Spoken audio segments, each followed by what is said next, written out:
Bu bir intellektual makyaj videosudur. İntellektual makyaja xoş gəlmisiniz. Part 1. Deməli, bu dəfəki intellektual makyajımızın qonağı Pastel de Nata'dır. Digər adı ilə də desək Pastel de Belem. Hamının bildiyi kimi desertin əsası Portuqaliyada yaranıb, Portuqaliyada qoyulub. Amma ki necə? Bu arada onu bildirim ki, mən qaşlarım üçün belə adi 72% sabundan istifadə edirəm. Hə, indi qayıdaq Pastel de Nata'ya. Deməli, Portuqaliyada Hieronymus adlı bir manastır var imiş. Oradakı keşişlər hər gün yumurtalardan istifadə edirlərmiş, daha doğrusu yumurtanın ağından istifadə edirlərmiş, hansı ki geyimləri daha düzgün və sərt qalsın deyə. Deməli, o qədər yumurtanın ağını istifadə edirlər, bəs yumurtanın sarıları onu neynəsinlər? Onu da oturub düşünüb bir şirniyyat ortaya çıxardırlar. Hansı ki bu yumurtanın sarısının üzərinə şəkər tozu, süd əlavə edib qarışdırırlar. Bu məhlulda qat-qat xəmirin içinə əlavə edib verirlər sobaya. Bu arada gözaltı üçün L'Oreal'ın belə True Match Concealer'ını istifadə elədim. Hə, beləliklə Pastel de Nata'nın orijinal resepti ortaya çıxır. Lakin 1834-cü ildə manastırlar bağlanır.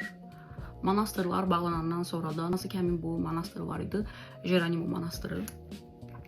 Onlar orijinal resepti manastırla üzbəyiz olan bir şirniyyatçıya satırlar.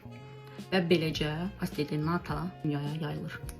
Amma hal-hazırda Belemdə, Fabrik de Pastel de Belem deyə bir yer hələ də orijinal reseptlə hazırlamağa davam edir. Əslində Pastel de Nata'nı başqa yerlərdə ektart adlandırırlar.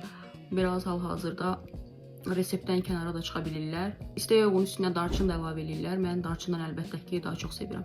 Sizə də məsləhətim odur ki, mütləq darçınlı dadına baxın. Ümumiyyətlə siz Bakıda ən çox bəyəndiyiniz Pastel de Nata'nı harda yemisiniz? Mənə də məsləhət görsəniz pis olmaz. Əgər xoşunuza gəlsə, mən əslində bu seriyanı davam eləmək istəyirəm.